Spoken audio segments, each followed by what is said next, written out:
What's up, Pacer Nation? Welcome back to another episode here of your go-to Pacers podcast, Setting the Pace. And look, we were going to go ahead and record this right after the game ended between the Knicks and the Celtics, but Jason Tatum decided he wanted to shoot another step back three and clank it off the rim. So we were like, we can't wait until after overtime. We have got to get this recorded. It's getting late here on the East Coast. So as we're kind of monitoring the score, it seems pretty close. I know Lincoln's keeping an eye on it if you see him turning back. But we are here to talk about this Pacers series against the Cavaliers, obviously winning game one and now focusing to game two, where there's a lot of questions. And so, Carson, I've gone to you the last two episodes on the group chat. So I'm going to jump you up to the first of the line here, buddy. So welcome aboard. How are you doing? And what are you thinking about? Or I guess I should say, what did you think about game one? I guess maybe what stood out to you in 90 seconds? Yeah, so I think the biggest thing is Tyrese and Pascal. Obviously, Nembhard had a great game, but in order to beat this Cavs team coming into this series, the biggest thing that I was thinking about was like Tyrese Haliburton and Pascal Siakam have got to be our two best players on the floor. We need Tyrese playing like 20 and 12, Tyrese doing his best thing, and that's exactly what we got from him. And so that was super encouraging. And obviously, him just being able to punish those Jared Allen switches, that was a massive thing I was keeping an eye out for. He of course did that in some massive moments, and then just Pascal Siakam being able to have some energy on offense and not having to kind of deplete himself on defense, taking shotgun blasts to the chest from Giannis. Should allow him to be freed up a little more. So very, very encouraging game one on those fronts. Lincoln, your thoughts on game one? Yeah, I mean, I think that was a pretty perfect start to the series. I think we came out, and what I liked about it is that we won. We had a comfortable lead for most of that game. And I don't necessarily thought or I didn't necessarily think we played like our best game by any means. We had really high turnovers. We ended up taking, I think, 15 less shots than they did. Hmm. And I mean, just to win by almost double digits when you do that is, I mean, you have to have the shooting discrepancy that we did have, which again, that was something that we played really well with. But I think that it just showed that we belong on a court with these guys. I think this is just going to be a long and fun series. And I mean, two really fun offenses to watch. So I'm excited for the rest of the series for sure. David? My first takeaway in terms of just the overall game was just the fact that we played our pace. And, a lot of people would comment on the series and say things like, oh, both these teams like to play fast. This should be a lot of fun to watch, which I think is definitely true. But my takeaway initially was I think that the playing fast just benefits us. Like, yes, overall, the Cavs had a better offense this regular season, but if we're going off game one, I mean, you look at the pace and look at how it dictated both teams offensively and defensively, I think that that benefited the Pacers. And so that was something that I was really pleased to see as a Pacers fan because if that was not true, we would be absolutely doomed in this series. That's like our thing. So that was my first takeaway was like, okay, good. The pace that we're playing, first of all, we're able to keep that against this defense. Number one, and number two, it is effective and it's helping us win games. So that was my first main point. Yeah, I think for me, like just the way this team was like fearless walking into Cleveland, it just to me it felt like they felt confident they could beat this team, and I feel like maybe prior years before with different groups that we've seen from Indiana when they've been kind of the underdog, you're just kind of like, man, do they feel confident? They seem a little bit nervous, but this group just seemed to really just be like, no, we're good, like we got this, don't worry, and no reason to push the panic button. So I think that was really great to see, but. As we move forward here, Carson, to game number two, there's a lot of question marks here with the Cavaliers' health, injury list, you should say. So, Darius Garland still a questionable player with his toe injury. We found out DeAndre Hunter got hurt yesterday on that fall when Matherin got the block. Even though they reviewed it, they called it a clean block. And I know there's a lot of Cavs fans upset about that, but we'll get to that later. And then Evan Mobley does have the ankle injury there towards the end of the game. So all three players are questionable. How do you think that changes, obviously, just the game specifically, but how do you think that changes how Indiana approaches the Cavaliers? Yeah, honestly, that's a that's the question right there. I think the biggest thing is that you just cannot under I guess under prepare for this group they're so deep. When we saw, I know it was kind of weird some of our matchups there at the end of the season because I mean, April basketball in the NBA is not typically the highest level, at least early, I guess early April Yeah. basketball. I should clarify. players are out there resting. Even in the people who are playing aren't really engaged, um, and so when we matched up against them, you just have to keep in mind that these guys are still super, super good. They are super deep. They have a lot of shooting.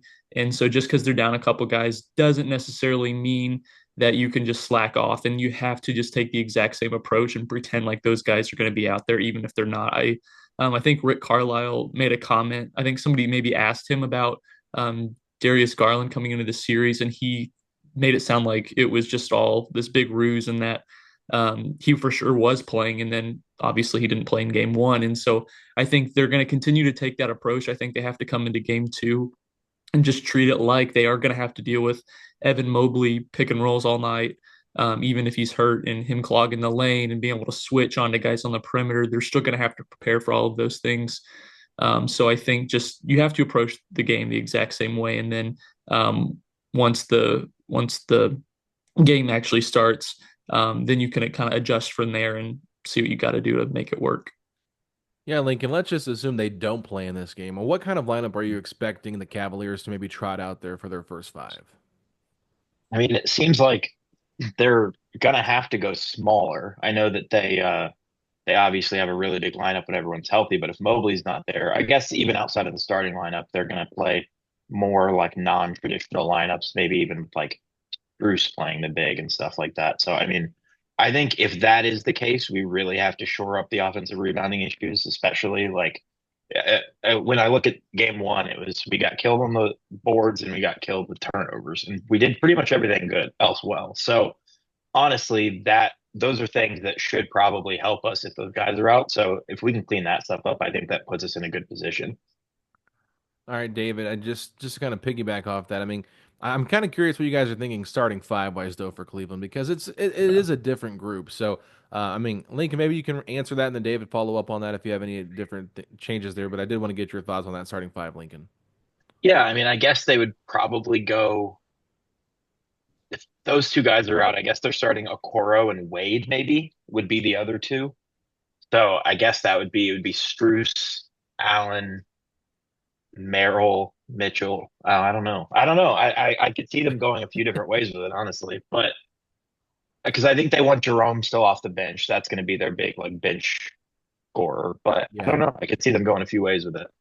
Yeah, David. Also, they did go away from Jerome or excuse me, from Merrill and Mitchell in that second half. I think they played like 6 minutes in the second half instead of because they only played 18 total minutes. That is Sam Merrill with the starter. So I think they kind of closed with Ty Jerome and Donovan Mitchell, just having two ball handlers out there. So what are you kind of envisioning for what their five could be? No, I mean, this is what I would do as someone who has only watched a handful of Cavs games this year, all of the Pacer Cavs games, and then maybe like 2 to 5 other ones. But I think when you have three starters out with injury, you got to give up your bench guy and put him in the starting lineup. I think you got to just put Ty Jerome in the starting lineup. I mean, the Pacers have, you know, to have a weapon. It's like the same thing with the Pacers said when they put Mathurin on the bench. But let's be honest, Ty Jerome is playing better basketball than Ben Mathurin by a pretty decent amount. Yeah. And so it's different. If you want to have a spark plug off the bench, a Sam Merrill, a Dean Wade, an Isaac Okoro, those players at times can provide that for you. And then when Hunter comes back from injury, he can do that like actually in a real way. I would have started Ty Jerome last night. Like I don't, I'm not sure. Like I get the scoring punch he adds, but if that's really your only reason for putting him on the bench, then do what we do with like Pascal and Tyrese and stagger minutes Yeah. and have him play a lot with the bench. He like yes, he shot too much. He wasn't as effective as he has been in other games, but like especially with DeAndre Hunter. And if Evan Mobley's also out, and if Garland's still out, you have got to put him in the lineup, I think. So I would do Allen and Struce as your 4-5. Obviously, Allen at the 5 and Struce at the 4. And then I guess you, man, I guess you play Mitchell at the point guard position again, even though he's probably more of a shooting guard, but whatever. And then you do Jerome and is there one more spot left? Yeah, one I more. guess you could do any of Okoro, Wade, or Merrill, any of those three that you just feel like is having a good day. You kind of have like a revolving door there to some extent. I don't think that position those three players probably just do different things better at different levels and can give you a little bit of a different mix. But I'm not sure that either one of those is going to be a boom or bust over the other one. I mean, Okoro had some good. He played good defense and he had a couple of good hustle plays, but he was also like 1 of 4 or something like that. He was not very effective on in terms of scoring, whereas Yeah. Merrill was 2 of 5. He's usually a pretty good shooter anyways, and Wade, I know he's kind of hot and cold too sometimes, but so it's like, what role do you need? If you're looking for more defensive stuff, maybe you put Okoro in there. If not, maybe you just keep Merrill in there because he's been in there before. But I think the biggest thing would be you got to put Ty Jerome in there. Yeah, I think that if you do play a Coro next to Jared Allen, that's just two non-floor spacing players That's out true. there, and I don't like that for Cleveland specifically. So I would keep a Coro on the bench. I think that you definitely have to put Dean Wade there at the 4, Max Strus at the 3, in my opinion, just to kind of have some floor spacing, some continuity. Mitchell's going to be your guy at the 1 or the 2, and then they could go back to Sam Merrill, which would be really interesting to me if they do that, just to bring Ty Jerome off the bench, because most Cavaliers podcasts that I've listened to have just hammered home how much they love Ty Jerome and DeAndre Hunter off the bench. But you're at certain circumstances now where if you go down 2-0, like Yeah. you really don't want to put yourself in that hole if you're Cleveland. So personally for me, Carson, I would probably start Jerome next to Mitchell. Play your best, 5 floor spacing group with Jared Allen, because I think that can utilize Jared Allen a little bit more in that pick and roll, which we really didn't see enough of. And I think that if the Cavs are smart, I think Ty Jerome took way too many shots last game. 20 shots for 21 points. You live with that if you're Indiana. And no, and some of those shots, he was really forcing things and trying to create stuff. And even Tyrese got him on a block driving to the rim. So I think that there are just some things there where Indiana kind of poke those holes. But I think there's ways Cleveland can make this interesting if they just kind of like buy into all this like floor spacing with Jared Allen out there as the 5 man. And let's be honest here. If they do want to get a little bit crazy, is there any chance we see Tristan Thompson play backup 5? He's had his way with the Pacers at times, and I hate to say it, even in the year of 2025, he can still wreak havoc on the boards against Indiana. So I'm just curious your thoughts on maybe what the starting 5 might look like for Cleveland. No, I actually I'm in agreement with you. I think the one thing that they don't do, and I'm not saying they won't, I don't see how they could ever justify it, is I've heard some talk about Isaac Okoro, and I feel like he is just one of those guys that I wouldn't be surprised if he more or less got played off the floor in the series. Not because he can't guard anybody, because that's not true, but if the Pacers can just punt on him being open on the 3-point line, like that's what makes this Cavs team so good is, and they kind of got away from it last night. You alluded to that in how many shots Ty Jerome had, but Donovan Mitchell, I think he had 30 on 30, which is not great in today's NBA. And Ty Jerome, pretty similar inefficiency. And I saw a stat. I wish I would have bookmarked it or written it down for this episode. But basically, the passes that usually Cleveland moves the ball really well and really gets the ball swinging, and they just did not do that last night. They had so many fewer passes. Obviously, the Pacers move the ball a lot. They move it really well, but they just did not get the ball moving. It's like all their shots were early, or they were there's a while where they got really high quality looks there at the rim. And maybe that's because that was so effortless in that stretch where they kind of made that comeback. But their threes, like those, the ball didn't continue moving. They didn't find the right people. And so I think if the Pacers just don't have to guard Isaac Okoro, and again, you alluded to it with him and Jared Allen on the floor, if you do that, then at that point, you negate what you do get from Jared Allen, because if you stick Isaac Okoro in the corner, and then whoever's guarding him can just come down and put a body on Allen as he's coming through those pick and rolls, and is that lob threat like what do you even do at that point? Do you just pray Donovan Mitchell saves you? I mean, like I genuinely don't know what the answer for the Cavs is at that point if they're down all these injuries. So I do think that you basically have to go Mitchell at the 1, Allen at the 5, and then your middle 3 have to be shooting perimeter threats with playmaking abilities to be able to get the most out of that lineup. Yeah, and I mean, I think one of the things that would concern me if I was a Cavs fan is just the amount of depth Indiana would have then compared to your depth now just being hurt with three key players out of the rotation potentially. So, I mean, that's kind of all the what ifs if those guys don't play, but obviously they still could play. But before we get to that, Lincoln, I want to just talk to you about this because today I was doing some research and I heard it on the radio. They were like, was Andrew Nembhard the worst 3-point shooter for starting shooting guards in the NBA this season? And the fact is, I looked it up. He actually was 29.1% from three. He tied Kelly Oubre, which we know Kelly Oubre is a very streaky shooter. Andrew Nembhard is the same exact thing. And so shot 29.1% from three this season, which is the absolute worst of any starting shooting guard in the NBA.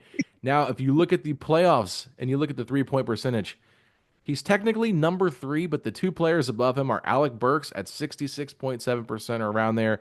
And then AJ Green, 60%. But those guys only started one game. So if you say Yep. minimum 2 games starting, or they started the entire playoff series, Andrew Nembhard goes from the worst starting shooting guard, 3-point percentage wise, in the NBA all regular season to the best 3-point shooting guard that's a starter in the playoffs. Explain this to me. This is just mad science. I don't get it. He's just got that dog in him.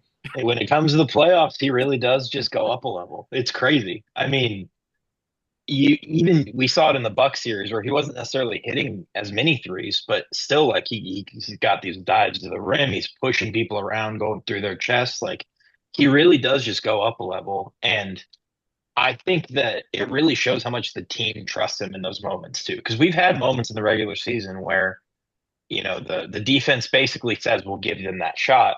We run it a couple times and it ends up if he misses them, like obviously the team kind of hang their heads where like we're getting good shots, we're just not hitting them.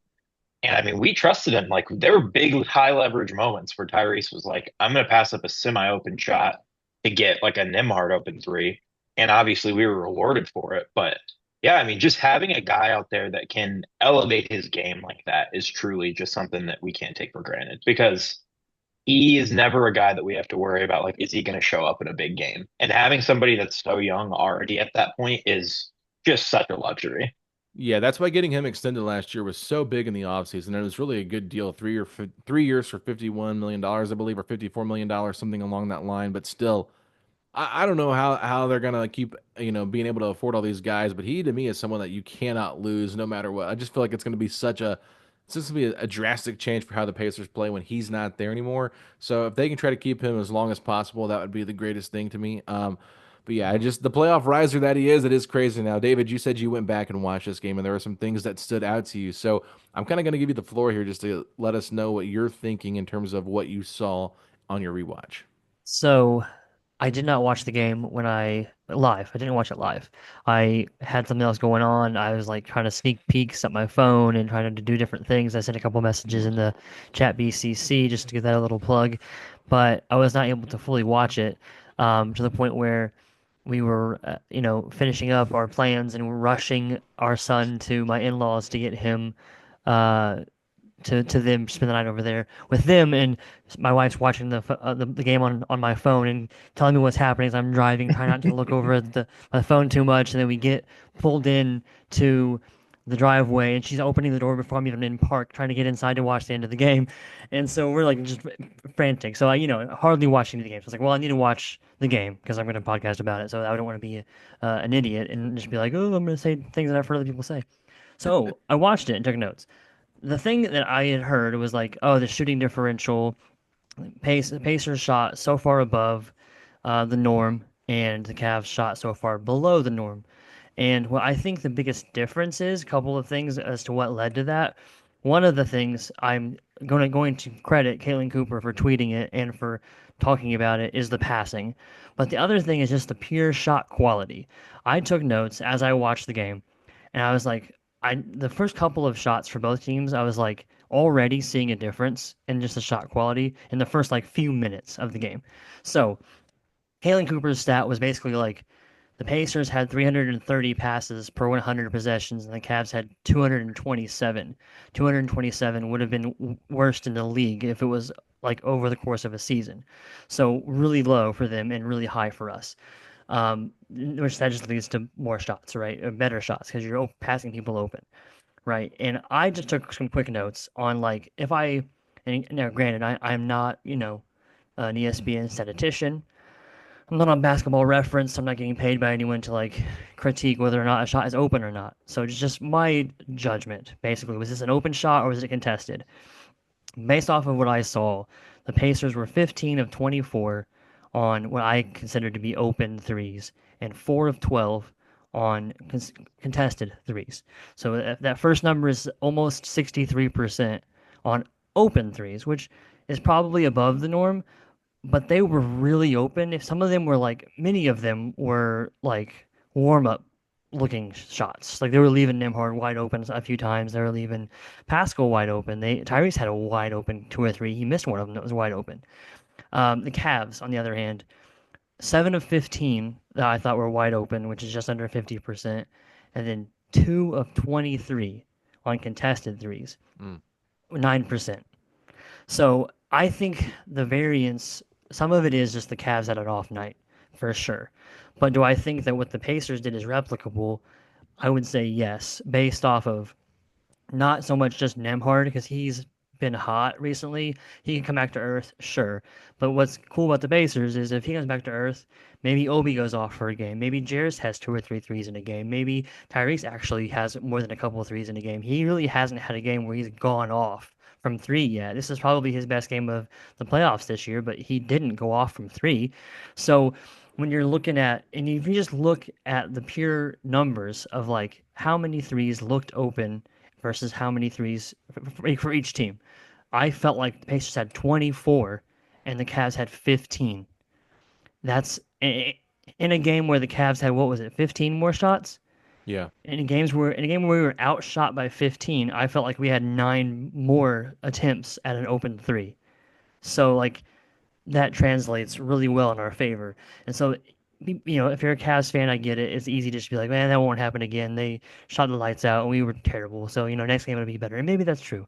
But if you're a Pacers fan and you want a reason to think like, please tell me this wasn't just fool's gold, that's what I looked at in the game I saw today. And it just felt like if they're going to, like, our defense intensity on closeouts versus theirs, and they clearly had a game plan of leaving a couple of people a little bit more open to try to, I don't know if it's to pack the paint or to try to stop Tyrese in the drive. I don't know what it was, but they left some people pretty open. And if they don't drastically change that, that's going to continue. Yeah, I mean the Pacers do a great job of passing the basketball. I think that's not a surprise to anybody, right? But just you bring up a great point. I felt like I saw it at least a handful of times when I was actually like just like paying attention to what's going on and not just like so, engrossed with the game, right? I'm just like, man, there are some passes here, like these touch passes we've seen times too, where they just get the ball moving so quick, the defense can't recover, and that's why when you hear people like coaches, like it's like a coach's speak, Carson, right? When you're playing against the zone, don't dribble against the zone, don't dribble against the zone, pass the ball. Well, the reason why you do it is because the pass moves the defense, a lot more, and it's easier to move the ball with a pass than it is with a dribble. So I think Indiana has just mastered that, David, and so they can generate a lot of open looks. I mean, I feel like the Pacers pretty much got any open look they wanted to against the Bucks, and everybody just discredited the Bucks because of how bad they were as a team. But why can't they do that against the Cavs? And I think that's a fair point. I think it's kind of discrediting Indiana versus giving credit to where it's credit is due. I think you need to give credit to the Pacers for what they've been able to do. And Carson, just if you want to piggyback off that or just go somewhere else, I'll give you a chance to kind of like take us in another direction of what you're thinking here. But I just think that's a really good point by David and almost just kind of highlights how the passing from the Pacers is just on another level when you look at the rest of the team. Because just real quick, if you looked, we were watching this Knicks Celtics game. How awful was that basketball? Just dribble, dribble, dribble, into shot clock clank. Like that's not fun to watch after a while, especially when you're used to seeing like a team pass the ball like 12 times on a possession, where the Knicks and the Celtics might make one or two passes. So anyway, I'm rambling here, Carson, but I'm curious your thoughts on maybe that or anything else you want to discuss. No, I think that those are all great points, and I was thinking there's kind of like I feel like there's kind of two primary reasons for how that happened. Like I guess I'll start with Cleveland's offense. I do think um, I'll be honest, like I don't watch a lot of Cleveland Cavalier basketball. Again, I watch the Pacers games, and I don't know if I watched maybe one other primetime Cleveland game this year. So I speaking more to this about seasons past, and I know they're a lot better this year than they have been, but Darius Garland they is does a lot for them in terms of facilitation. He's their lead ball handler. Obviously, Donovan Mitchell's their best, probably still their best playmaker, their best scorer, whatever, however you want to define that. But Darius Garland is a good passer, and he's really good at getting downhill, really good at getting inside and getting that dribble penetration, and then kicking out. And I feel like that does so much for their team. And so them not having that, I do think, is a massive, massive reason why they were not able to generate those open looks like David was referencing. So I think that is kind of the root cause of that symptom that we witnessed last night. And then on the other side of the floor, I mean, compared to, I guess, if you look at the way the Pacers play, we don't typically get super thrown off by a team having one or two really good defenders. To guard the Pacers, you need good team defense. And I'm not sure that, like, and again, I haven't watched a lot of Cavs basketball, but like I'm not super convinced that the combination of Max Strus, Niang, Dean Wade, Sam Merrill, all Niang's these on the guys. Hawks now, just so you know. Okay. So was that at the deadline? I thought That was about, the I was like, DeAndre Hunter trade. He was okay. involved with Karis LeVert, two former I had Pacers. that thought. I was like, why is he not? I forgot he was included in that deal. I had that Yeah. thought last night. I was like, why is he not getting in this game? But so yeah, Sam Merrill, Ty Jerome, all these guys, like they're not necessarily. I feel like they have defensive weaknesses that are hidden by how great Jared Allen and Evan Mobley are on defense. And so because of that, they can essentially switch everything. They're not really, I mean, Cleveland was very bold in just they're like, you know what, we're fine with Jared Allen being on the perimeter. And really, Tyrese, sure, he cooked him, but Jared, like he was making those shots over Jared Allen. I didn't think that like he really, it's not like he made Jared Allen just look like an idiot. Like he was just hitting really good shots over Jared Allen. And then Mobley, the same deal. So I think that the way that the Pacers move the ball, were able to not as heavily be impacted by really good individual defenders. So just between those two things, between Cleveland being out Darius Garland, and the fact that I was looking at the roster, and I think they only have one other actual point guard on their team, and it's Craig Porter Jr. And was he also included in that trade? He's No, still there. He's still there. He torched the I'm just Pacers in kidding. game 82. Yeah. No, I had to make fun of myself there for a second. Yeah, so like I mean, like at that point, and if you compare them to the Pacers, like the Pacers we have Tyrese to run our offense. We have Nembhard who can run an offense. He is a point guard. He plays the two for us, but he is a more traditional point guard, and then TJ as well. So like we have three point guards in our rotation to be able to run this style of offense, and they really have one point guard in the rotation, and they didn't have him. So I think those are kind of the root causes of what we saw. Yeah, I mean, and I feel like based off most of the Cavs podcast I listened to today, the Cavs podcasters feel very confident that this is just an anomaly. Pacers shot great. They didn't shoot well. They're going to be fine. If they play this game 10 out of 10 times, the Cavs win 8 out of 10. I mean, that's what I heard today on an analysis from a podcast. So, they feel pretty confident what they're doing. I get it. They've won 64 games in the regular season plus 4 games already. But I do think that a lot of it is just staleness, Lincoln, because when you sit your guys out for a while, right? When you sit starters out for a while because you're trying to make sure you're healthy, then you have a very non-competitive first round playoff series. When you have to actually play a very tough competitive playoff team like the Pacers, it does kind of like give you that little wake up call. And so even if they don't have three players, that's besides the point. It's still going to be a much better effort, I think, overall from Cleveland. But let's just assume they all come back. They're all healthy to play this game. And even if they are questionable, how much of a difference do you think an 85% Darius Garland makes in this game compared to not having him out there at all? Yeah, I mean, I think that he is a really good player, and I think having someone out there. I mean, we talked about it. If you're not going to have someone that can really take those shots, you are going to end up with Ty Jerome taking 20 shots, and he's had an incredible six-man of the year type season, but at the end of the day in the playoffs, like you can't really be having that. And so I do think like him being out there almost as a decoy, hit some spot up threes, and even just organize the offense, like Carson was saying, I think that would be pretty huge for them. I do think that ultimately we have a lot of improvement from our side to do as well. So I think like them coming back either, relatively healthy or not coming back at all. I still think there's like, and even coaching wise, there's so many chess matches to be made still. So I really do think it's really hard to predict game two with all the health uncertainty, but then Right. also like, I don't know, just so much variance could happen from game to game. So, but yeah, I definitely think Garland being out there will be huge for them just because Mitchell is such a great scorer. And when he can basically just focus on that, it makes him even better. And I do think that he felt like he had to shoulder so much creation burden yesterday. I mean, 30 shots and being the lead like playmaker is that is a load that very few players have ever really carried successfully. That's like rarefied air. And I do think that that's something that would be huge, just having another guy to even just run some pick and rolls, get some movement in the offense when he doesn't have the ball in his hands.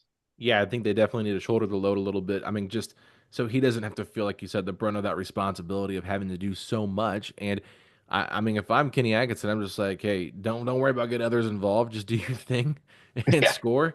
Like we'll find ways to get you the basketball in your hands and just do what you do best. Because when he got going there in the third quarter, like that was just him constantly attacking the rim. But I just don't know if he can sustain that for 40 plus minutes throughout a game if there's Yeah. no other solid ball handlers out there with him. Even if Ty Jerome's out there playing with him, like that does help to a certain degree. But like you got to get his rest sometime, and so maybe you play more of those minutes and stagger him a little bit. But Dave, I want to go back to the double bigs here because Mobley and Allen, they've kind of like really dove into those two starting together, but we've seen them stagger them a lot this season in Cleveland. And I know a lot of Cavs podcasts were saying like maybe you just can't play Jared Allen as much in this series just because of how quick the Pacers are.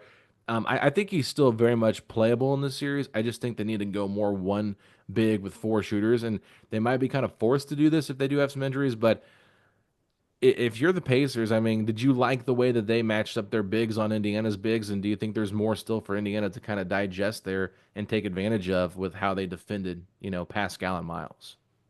Yeah, I think there's more on both sides. I mean, in this game, you've got Allen and Mobley were both pretty efficient. I mean, Allen was 6 of 7, and Mobley was 9 of 13 with a double double.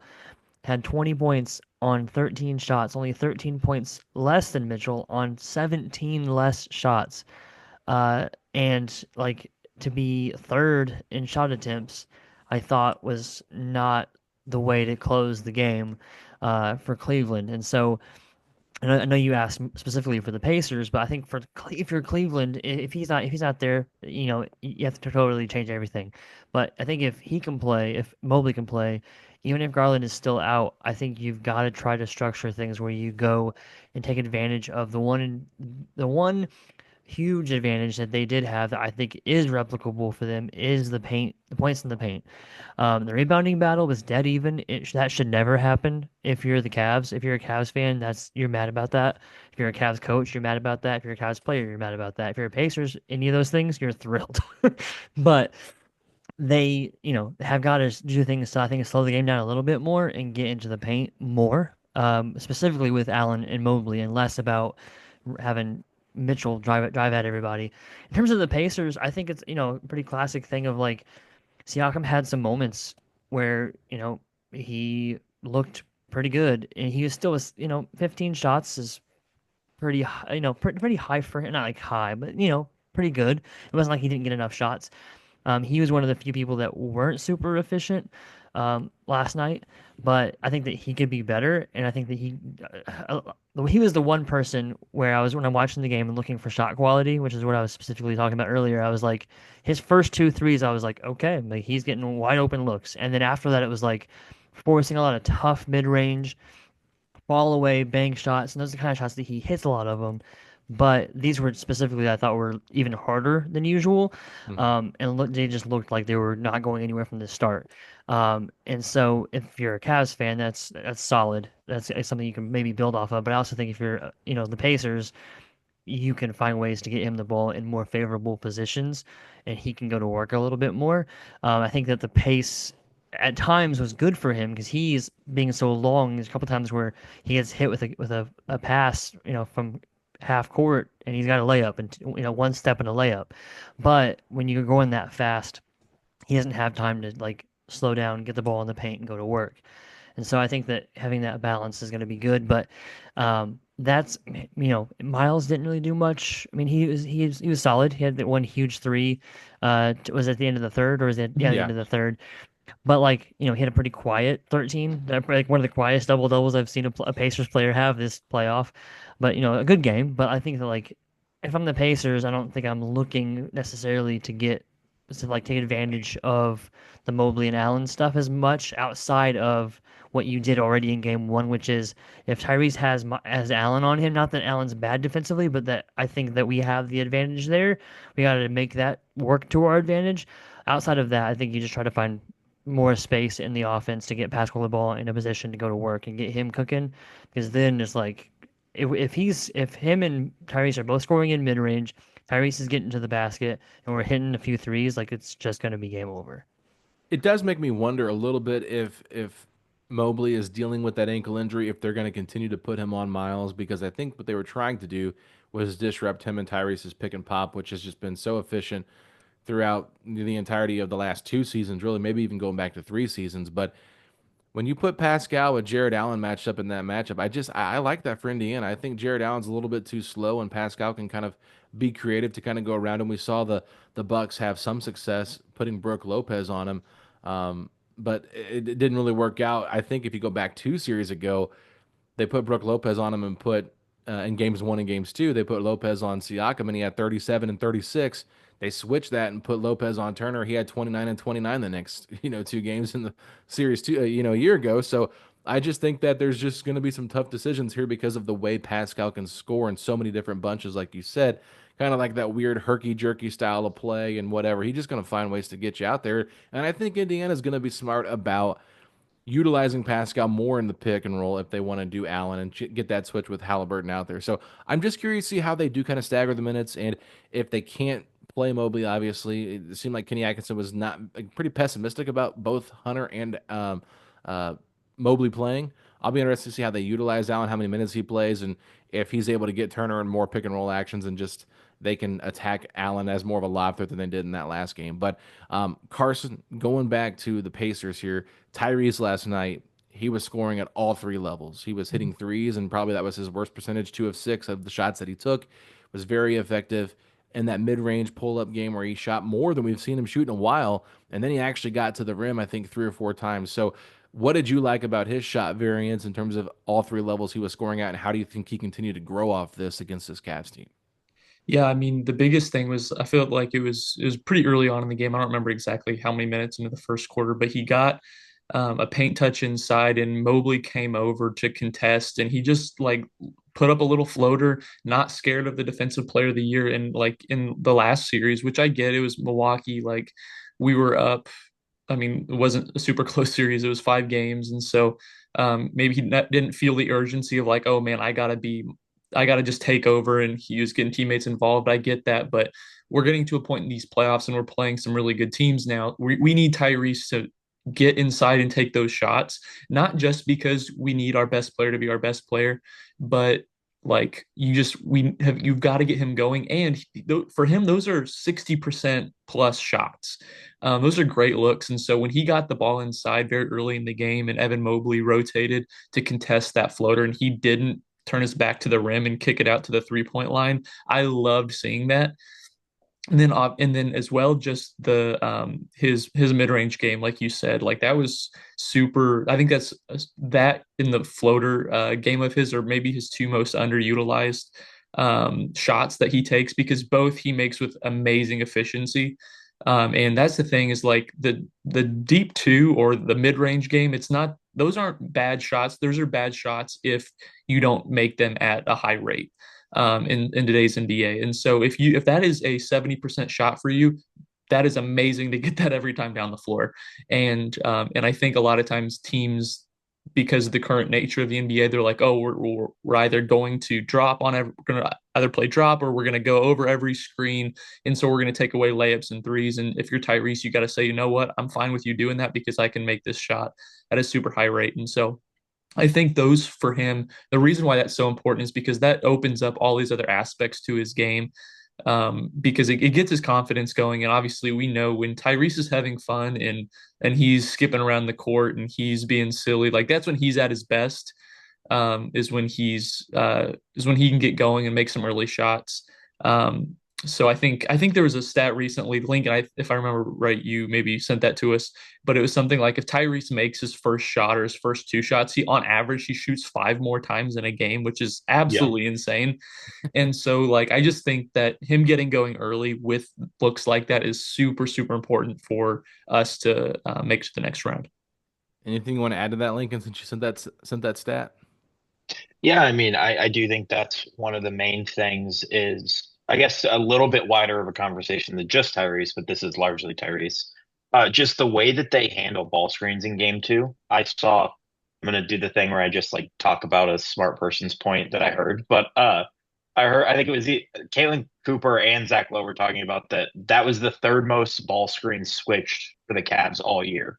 So they switched way more than they normally do.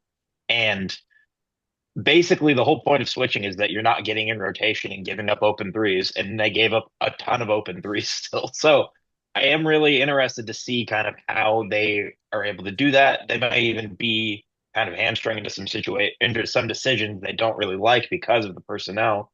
But yeah, I mean, I think Tyrese pretty much batted 1,000 when it came to the decision making on what to do. He pretty much recognized like if this is a switch that I can beat, I'm going to attack it. And if they're hedging or if they're coming up to the level, like I'm going to exploit that. We got so many open looks. Like his 13 assists honestly didn't even tell the story of how much he was passing out there. And yeah, I mean, I think that's the one thing I'm excited for going into game two is just to see what changes, if any, they make in guarding his ball screens. Because I mean, he just picked them apart. I want to just stay on this really quick, just as we're kind of Oh, wrapping things sorry. up here, Lincoln. Behind you is Tyrese Haliburton's father Oh yeah. on your green screen. And so obviously, Tyrese's dad was unfortunately not at the arena last night. We know that as a fact. Where do you think he was actually watching the game at? Do you think he was actually in Cleveland in a hotel, or do you think he was back home in Indianapolis just chilling, waiting for them to come back? I think he was in Donovan Mitchell's car waiting for him. Just to let him know. Did he have his towel with him? Yeah, he had the big towel. Pops up like a serial killer in a movie, but he's just got the towel. But no, I mean, yeah, he's a Wisconsin guy. He's probably somewhere. There's a lot of Wisconsin bars he could watch the game at. So I'm sure he'll still be with Tyrese in spirit, even if he can't be there in person. Wouldn't that be nuts if he was like traveling to the city that Tyrese is playing at and going to different bars, just like as the enemy territory? Like that's what we do. Outside. Yeah. Towel waving the whole time too. I would love to imagine that just because I want to see how John Halliburton handles the world. But I think it'd be so funny. But moving quickly over here to you, David. 18 of 33 for Aaron Nesmith from three in the playoffs this season.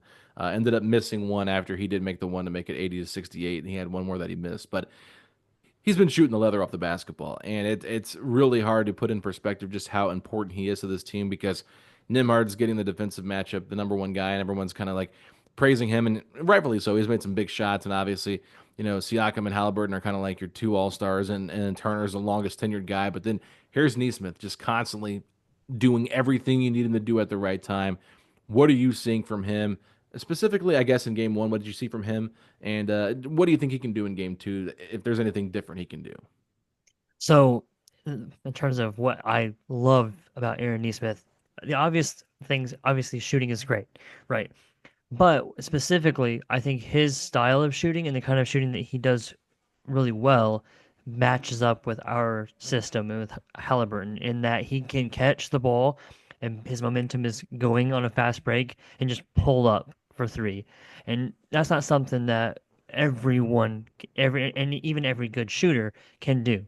So he can go stand in the corner and hit an open three there or hit an open three on the wing, but he can also run down the court like a freight train, stop on a dime and pull up and hit a three. And so like that specific ability, in the same way that Obi Toppin's specific ability to like slash on a fast break and get to the rim for a slam dunk fits Tyrese and fits our system. his shooting and that ability in a specific way really helps us out. On top of the fact that he's probably the second or third best defender on the team, and you can quabble about where you put Miles Turner. You know, you're comparing apples to oranges in terms of defense, whereas Miles is really good team defender, and Aaron is better point of attack kind of guy. He's not that he's bad team defense, but you get my point. Yeah. The one thing I do want to see him do better is stop making stupid fouls. He had a couple of them were questionable.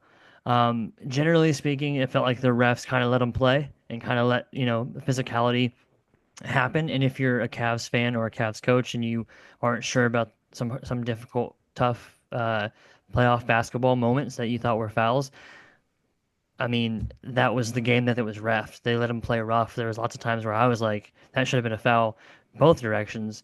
And they let it happen, and they kind of let that was like the game that was being refed at that time. So it's like, and honestly, if I'm a Cavs fan, yeah, I'd be upset about a couple of times where it seemed like it was a 50-50-ish, could have been a call, could have not been a call, and it led to an injury. I'd have been frustrated by that, obviously. But generally speaking, I think allowing the game to be more physical should benefit the Cavs.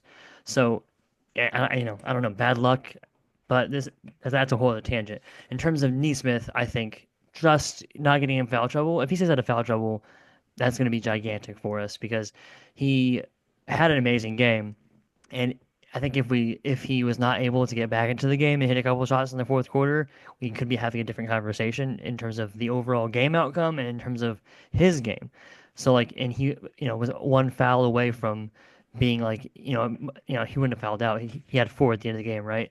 But if he picks up one more foul in the third or the fourth quarter, then he's maybe more restricted minutes wise, and it just changes everything. So if he can figure out a way to like rein that in just a little bit more, I think that's going to be huge. Yeah, I mean, and I think honestly, like with the Cavs, with the injuries they've had to, like obviously not having Darius Garland, like we don't know how they would have matched up if Nembhard would have guarded Garland or if they would have put Neesmith on him, but still, like having to go from basically let's just say Darius Garland to Max Strus, like that is such a blessing for him defensively, not having to use as much of his abilities there on that end.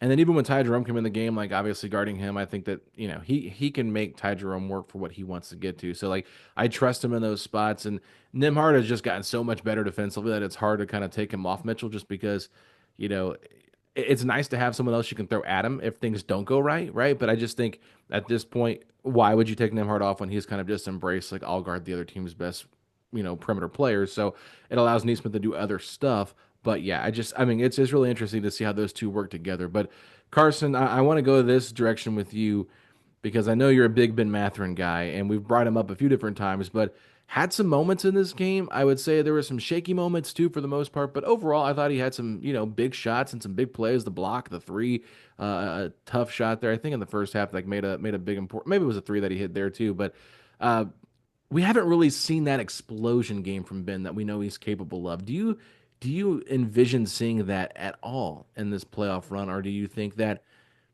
it's just going to kind of be like 12 to 15 points max, and we'll get lucky if he gets past that? Yeah, I mean, you're definitely not going to be lucky if he gets past that because he is from everything I can tell, I mean, he is built for playoff basketball. His mentality is up there with the best of them. Um, I just think it's important to keep in mind like this is the first time he's ever played playoff basketball, and so he's still adjusting to the NBA. I mean, he's 22 years old. He's still adjusting to the NBA, much less NBA playoff basketball. So I think right now he's kind of just getting his feet wet into what is all of this like. I was sitting down as a bystander um, during last year's playoff run. Now he's actually getting a taste to experience that, and I also think that he isn't. It seemed like in the Milwaukee series and in some of those earlier games, he was really quick to get downhill, and I want to see him continue to do that more, not settle for as many jumpers. But I think the reason why we're kind of seeing that is because I think he is a little timid. Just to this is not a regular season game. He knows his place on the team. He knows that this group went to the conference finals last year without him, and so I think there's a level of self-awareness there of like this team doesn't need me to be the second coming of Kobe or Anthony Edwards for us right now. Like, sure, if that happens somewhere down the line and he reaches any sort of like all-star resemblance potential, great. That's going to be, we might need that in a couple of years as Pascal ages and our team evolves. But right now, with this current team, we need him to be a good off-ball defender, good team defender, to keep up and fight through screens on the perimeter. We need him to rebound the ball, and we need him to make those open threes and then get to the free throw line. And so right now, I mean, last night he was 3 for 5, I think, from three, which was his first, I think, good 3-point shooting game of the playoffs. So it's nice to see. And that was again on the road. And so it's nice to see a couple of those fall. And then just I want to see him continue to get going downhill, draw fouls. But then he also last night had 5 rebounds. And so I think, and especially in this series, we're going to need his rebounding a lot. And so I think we're kind of seeing the things that Rick Carlisle has been saying all along of we want to see this more. We want to see more of this from Benedict Mathurin. We know he can score. We know he can do all of these other things. And in time, I think we'll see more of that of Benedict Mathurin in the playoffs. But right now, let's see the defense and let's see the rebounding. Yeah, I think the rebound is a great point. Defense obviously is always going to be a focal point with him, but the shot making, like the 3-point shot making, was huge, and I think he might have had, if not the biggest threes, one of the biggest threes to Mm-hmm. cut the Cavs, 4-point lead to one there at the end of the third quarter. Then it allowed Tyrese to drive on Allen and get that little scoop, and then Turner hit that three in the corner. Like that stretch to me was probably Mm-hmm. the biggest of the game, just because you had this big lead. You're up by 12, and all of a sudden, here come the Cavs, and they've got the home court advantage. And it's tough to win in that environment. But they just weathered the storm, and they never really seemed like they were like too off kilter. So I was really impressed with them. But I do want to ask you this, Link, because I thought it was really interesting. We saw a small ball lineup in the first half, no Thomas Bryant.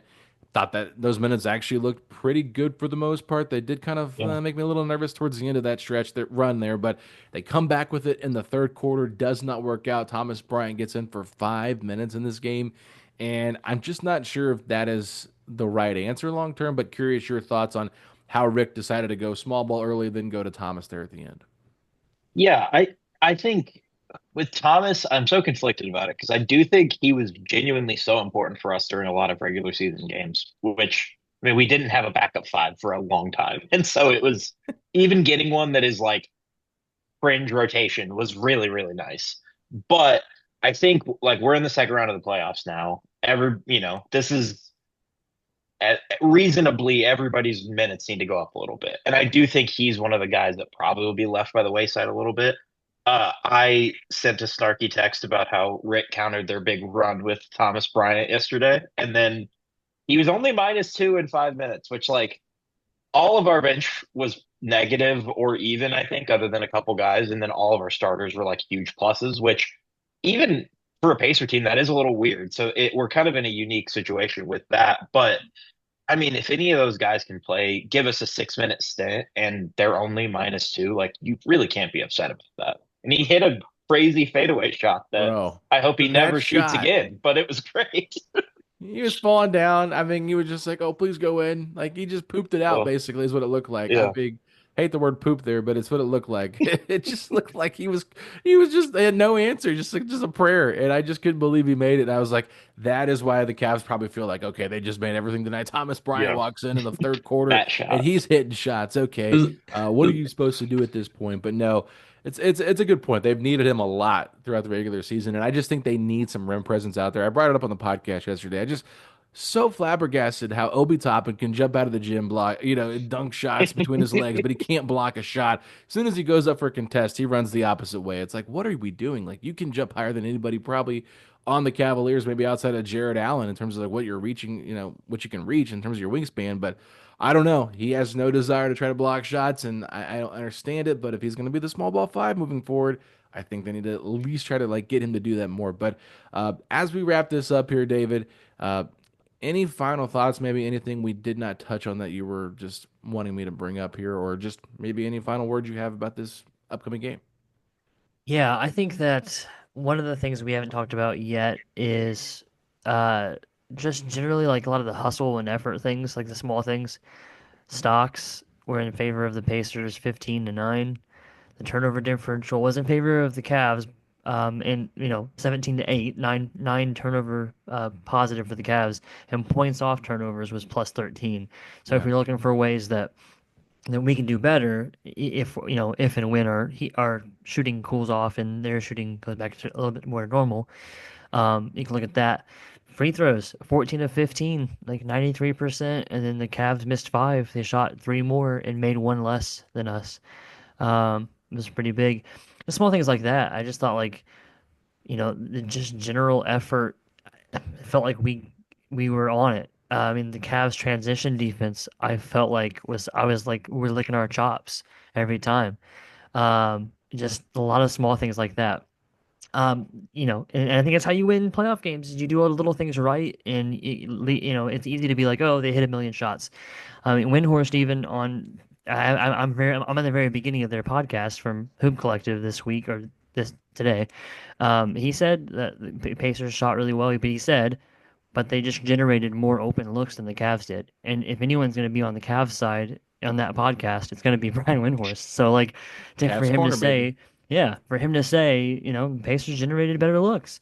The last thing I'll say before you let somebody else jump in, uh, I would love the one positive of putting Ty Jerome on the starting lineup is that we don't have to see TJ McConnell guard Ty Jerome anymore. Oh yeah, yeah, that was rough. I mean, Whew. and that was one of the first things Caitlin pointed out on Twitter as well. It's like, now Ben Shepherd's on him. It's like, okay.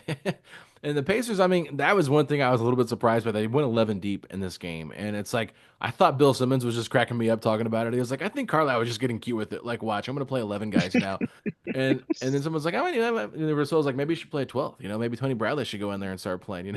But like, no, I just think that Rick Carlisle, like it's really like it's true, but he's been there before. He knows what it takes to win these type of games, and that's what drives me absolutely up the wall when people get mad about some of his decisions. Like I get it. If you watch him coach in Dallas, definitely not the same coach that he is in Indiana. He is still hard on some of his young players, but the amount of leeway he is giving some of these guys in the playoffs, like there's no way Jarris Walker is playing in the playoff rotation in Dallas. It's just Yeah. this is a different Rick Carlisle, and I think he's adjusted. And I don't appreciate the fact that people don't give him any credit when he deserves it. Like, sure, you can criticize Rick for the things that he doesn't do right at times. I totally am one that does it myself, but I also kind of pull back just because I know what he means to this team. And Carson, I know you're a big Dallas guy, but it's Not just anymore. well, yeah. I mean, who is? Does anybody like Nico and the boys? But I don't think so. So I'm just excited to see what happens here. And it does kind of seem like very bleak about these injuries. It feels very pessimistic from a lot of people in the Cavs that are around the Cavs and kind of know what's going on, which is a bummer because I wanted to see them fully healthy. And as we wrap up, I guess Carson, just quickly, I'll let all three of you go in a row. Just give me your predictions for this game, and you can make the caveat of whether they're playing or not. I'll let you kind of explain your thoughts on why you pick it. But what do you think happens in game two, Carson? Lincoln, you follow up, and then David, you finish it out. My game two prediction is that Cleveland is down more than just one guy, and Pacers walk away with a game two victory, and this series starts looking pretty grim um, for Cleveland going back to Indianapolis down 0-2. Lincoln? Yeah, I'll go pessimistic. I think they have a really, really good shooting night, kind of bounce back. Mitchell has like one of those games where it's like, oh yeah, that's right. He can be on an MVP ballot. He's that type of player. And close loss, tied up going back to Indy. David? I'll say that if more than one of Garland and Mobley are out, we win. If one of them plays, I can see the reality that Lincoln is saying. So I'll say if Garland and Mobley are out, it's 2-0 Pacers. If one of them plays, I think they can make some adjustments, shoot a little bit better, it'll be 1-1. My biggest concern is what Lincoln said was the hot shooting night, and I can Yeah. see them getting off some looks. We kind of saw this happen with Giannis and the four shooters right around him. And you can say, well, is Bobby Portis really a shooter? Well, he made some big shots in this series against Indiana in the first round. So probably better shooters than that around there because Dean Wade can splash a ball. Ty Jerome can get going from three. Sam Merrill definitely is a 3-point shooter. Really, it's just everybody but Jared Allen. So I think they have enough floor spacing. And Max Strus, obviously, the other guy was missing there, can hit three. So it wouldn't shock me. We saw the difference there in the points in the paint for Indiana and Cleveland in game one, if that was almost flipped in game two, Indiana just being able to get to the paint at will because besides Allen, who else is out there? But if you're David, if they're without two starters, two of those three guys, Hunter, Garland, and Mobley, how do you not win that game? I just think you'll be kicking yourself, and that could almost maybe potentially lose you the series if you go back to Indiana 1-1, knowing those three or two of those three didn't play. So I don't want to be greedy. I feel nervous picking the Pacers to win two and go up two, but like you said, if they have two or three out, it would be pretty dumb if the Pacers don't take care of business. I think we've seen them play out of their competition, but at the end of the day, I think they know how important this is. I think they're laser focused. I think they're much more focused than they have been. And even that game three loss they had to Milwaukee on the road, like you knew we were going to get their best punch. And I think that's kind of a similar comparison here. But even at that point, they really just played one bad quarter because they were up by 10 at the half. So I think they can win this game. I'm not trying to be like Mr. Cavs and five still, as a lot of Cavs fans are saying, but I really do think the Pacers in five, but I'm just saying I think the Pacers can win this game. So anyway, I'm gonna go with the Pacers win game two, with the caveat that I think they're gonna have guys out and miss this one, and Indiana takes advantage. So that's gonna wrap it up here for the group chat. Hope you guys enjoyed this hour-long conversation. And David, you know how we close this podcast out with a "Let's Go Pacers," but I think we've got three other words that you like closing out this podcast with, in reference to our previous playoff matchup. So, David, hit us with those three words. Bucks in 6.